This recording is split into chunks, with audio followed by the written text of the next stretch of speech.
在敖德萨会战中，吉翁被联邦打得大溃败，失去了关键的资源供给地，宣告了吉翁在地面作战的全面失败。是的啊，在扎比加的领导下呢，吉翁确实很独立，说着为宇宙居民而战，结果一开战呢，先把不愿意与自己同流合污的赛德1、2、4全打了一遍，依靠米氏粒子作战环境的优势，先把联邦驻军给灭了，接着呢就往殖民卫星里边灌毒气，导致开战不到40小时，3个赛的几乎全灭，死伤约30亿人，其中大多数都是平民。接着卢姆会战中呢，又摧毁了赛德5。有的新观众可能纳闷了啊，这赛德1、2、4、5都被灭了，咋3就没事呢？那当然，因为赛德3就是吉翁本翁啊，把别的宇宙居民都扬了，宣布中立的赛德6以后在秋后算账。那现在可不就是他们赛德3代表宇宙居民了吗？这就是所谓的为宇宙居民发生的独立战争啊！真正为宇宙居民着想，进行独立抗争的戴肯听了，都得从棺材板里边气活过来啊！联邦腐朽，压迫宇宙居民，没人说你不能革命，但革命没叫你革老百姓的命啊！你这叫占山为王，纯土匪行为啊！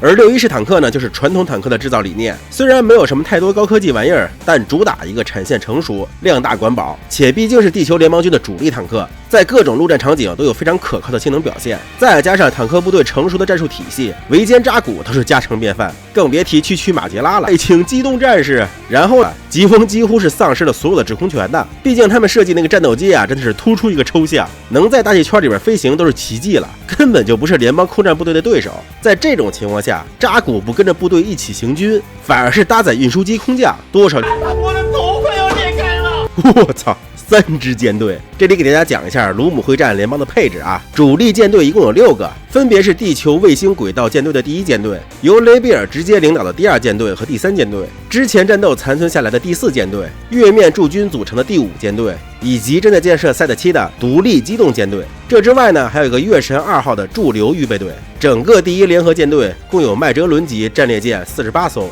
萨米拉斯级巡洋舰163艘，护卫舰101艘，导弹舰14艘，炮击舰3艘，小型战斗艇250艘，哥伦布级补给舰84艘，宇宙战机60架。而红狼小队灭掉了3个舰队，也就是说啊，占整个卢姆会战联邦军的一半。当然了，他可能挑的是雷比尔将军直属的精锐舰队以外的舰队下手。那按照联邦舰队的编制，一个舰队有6艘战列舰，24艘巡洋舰，也就是说他们一个小队就灭了18艘战列舰，72艘巡洋舰。要知道那个让卡比欧下跪的男人，在卢姆会战也不过击坠了5艘战舰，就被提拔到中佐了。这红狼队老哥几个怎么也得准将起步了吧？结果我定眼一看，队员是中尉，队长也就是个大尉，这就离谱了呀！要知道614式再次也是155毫米双连装滑膛炮啊，在以前的作品里边，就算是命中扎古比较厚重装甲的部分，也至少能把扎古给打失衡。扎古在被围攻时都是靠喷射跳跃来闪避攻击的，而当炮弹命中装甲相对薄弱的地方时，是可以直接。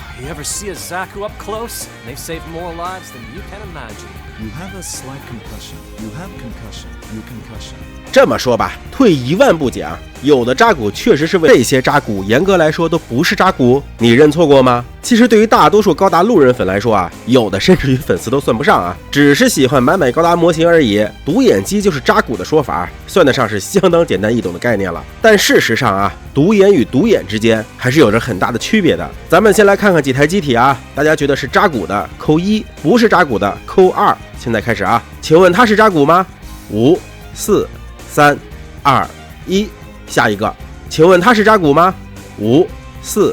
3、2、1，下一个，请问它是扎古吗？5、4、3、2、1，下一个，请问它是扎古吗？5、4、3、2、1，下一个，请问它是扎古吗？5、4、3、2、1，下一个，请问它是扎古吗？5、4、3、2、1，下一个，请问它是扎古吗？5、4、3、2、1，下一个，请问它是扎古吗？5、4、3、2、1。好了，大家玩够了以后啊，下面该进入老 P 的口胡时间了。要认定一台机体是不是扎古，首先要定一下扎古到底是什么。咱们可以以人类家族为例子啊，如果把扎古看作一个大家族，那么广义上来说啊，只要与老一辈扎古有直系血缘关系的，且被纳入扎古家族的，就是扎古。就好像扎古会有自己的兄弟姐妹，会有自己的嫡系子孙，也会接纳兄弟姐妹的子孙们。而狭义上来说呢，扎古指的就是血脉最纯正的那老哥几个。就是说，如果把研发扎古的吉翁尼克公司看作是母亲，把出资人吉翁看作是父亲，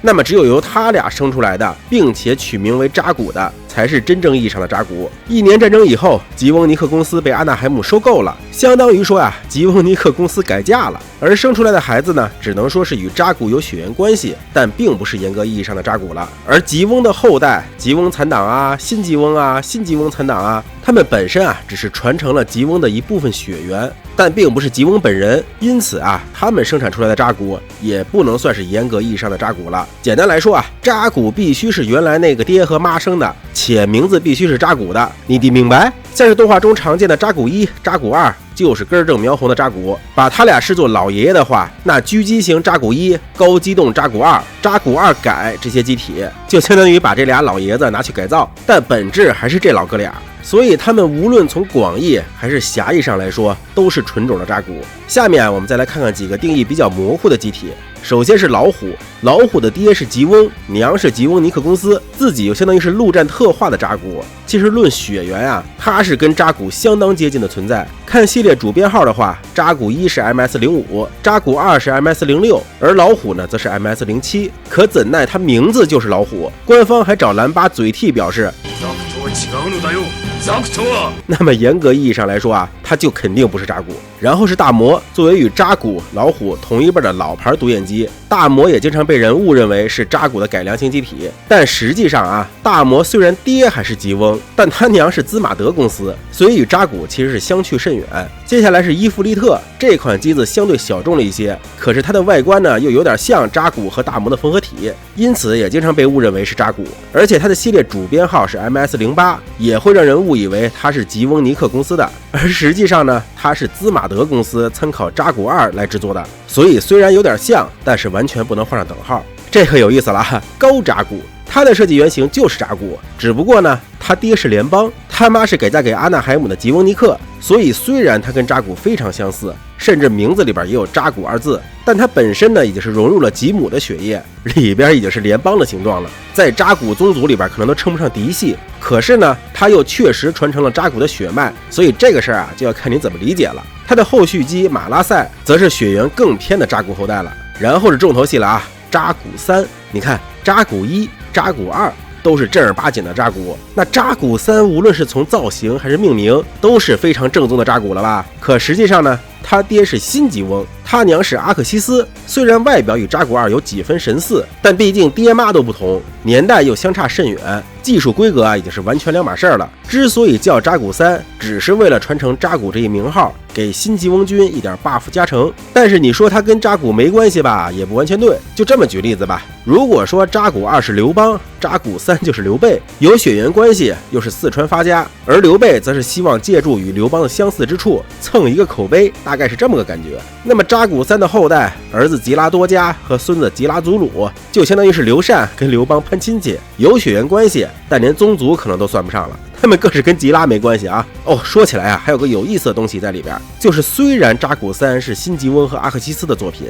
但吉拉多加和吉拉祖鲁都是阿纳海姆协助开发的，而阿纳海姆呢又是吸收过吉翁尼克公司的，也就是说啊，从血缘上来看，吉拉多加和吉拉祖鲁其实比扎古3更接近扎古2，相当于是刘备娶了汉灵帝刘宏的女儿生出来的孩子。哎妈，太乱了啊，不理了啊！剩下的像山楂饼啊、红绿鹦鹉啊、卡比尼啊这些独眼啊，就更不用说了，他们不是扎古。最后这个呀，就更是重量级了啊！扎古勇士，拜高达 C 的扩圈的福，不少人呀只看过 C 的00啥的，基本上不太接触 UC， 可又对扎古这一名字早有耳闻。这来个扎古勇士，里边有扎古俩字，外形又非常神似，就很容易被误认为这就是扎古。但实际上呢，这俩是完完全全两码事啊！他已经不是刘邦和刘备的关系了，他相当于是刘邦和刘罗锅的关系了啊！包括 C 的里边出现的烈焰老虎和大魔骑兵，也是与 UC 的老虎和大魔只是形似，借了点名字，本质是完全不同的两个物种，请大家一定要分清啊！最好以后直接叫全名。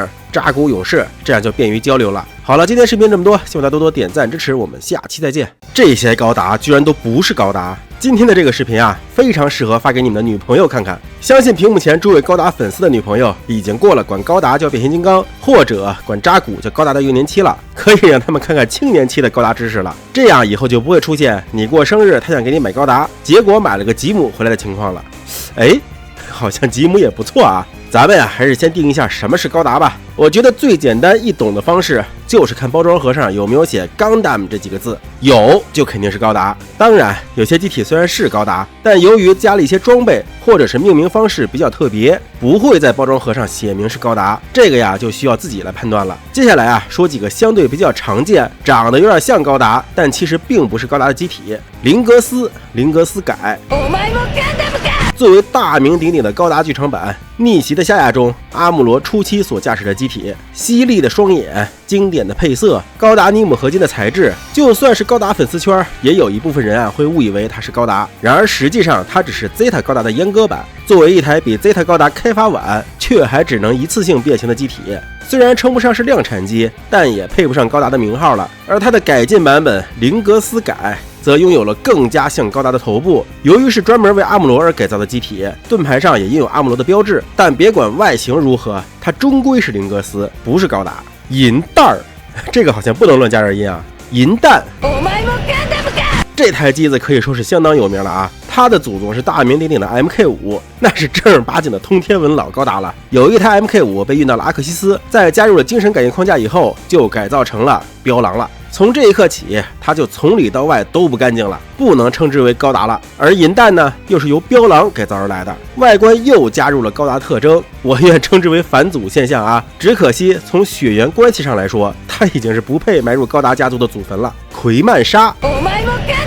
这个特别有意思啊。如果不看躯体，光看头的话，对于不懂高达的人来说还确实有几分像高达。可是呢，你拿给看过几部高达，但阅历又不算丰富的人来看，他肯定脱口而出：“哎呀妈呀，这不刹帝利吗？”而如果你再把刹帝利的图拿给没怎么看过高达的人来看，他肯定又脱口而出：“哎呀妈呀，这不扎古吗？”高达粉丝的食物链就是这么来的。强袭吉姆特装型。吉姆的底子，吉姆的名字，加入高达的科技，高达的脑袋，就造就出了这台一点都不吉姆的吉姆。不但长得不像，还失去了吉姆系便宜耐用的优良传统，造价昂贵不说，还不能被称之为高达。你就说这机设有多奇葩吧。百事 Delta Plus， 百事到底是不是高达？这个争议一直挺大的，主要还是对高达的定义模糊。许多人觉得高达系以及旁支机体都是高达。百事其实是开发德尔塔高达时，由于技术力问题，砍去了变形结构后的妥协产物。也就是说，本来是想造一台高达的，可是最后没造出来，弄了个半成品。你说它算不算高达呢？反正设定集里边是从未提到过它是高达的。德尔塔 Plus 则是百事系列的后续。那么如果说父辈都不是高达了，那子辈自然也无法称之为高达了。虽然它确实有点像，连独角兽剧中的12妹都给认错了。Zeta Plus， 说到 Delta Plus， 就不得不提一嘴 Zeta Plus 了。对于稍微懂一点高达的人来说肯定是认识 Zeta 高达的。而与 Zeta 高达如出一辙的 Zeta Plus， 也是经常会被误认为是高达的常客了。其实高达这个名词向来都是给当时代最顶尖的机体冠名的。Zeta Plus 作为 Zeta 的量产机，就已经失去了成为高达的资格了。说起来高达作品里边能小规模量产还能叫高达的，也就只有陆战高达了吧。M1 一端村雨。接下来咱们来看看 C 的系的。作为系列卖胶扛把子之一，一端高达算是未动画化的高达机体中卖的特别好的。而与它长得非常像的 M1 一端与村雨却并不是高达，原理与 Zeta Plus 一样，量产机是不配叫高达的。小鸡霸，作为超级机器人大战中高达系的衍生机体，小鸡霸从机设上来说，那是正宗的提坦斯系高达。而随着激战 OG 系列的推出，小鸡霸也成为眼镜厂和戴哥之间的裂痕。版权问题那是一直没得到解决，相当于是正黄旗的高达在紫禁城里边落不了户，懂了吧？刹那，这个角色一直嘴里嘟囔着自己是高达，到最后甚至还换上了金属的身躯，但他依然无法被称之为高达。请集美们一定要小心别被他的口头禅给骗了。好了，今天视频这么多，希望大家多多点赞支持，我们下期再见。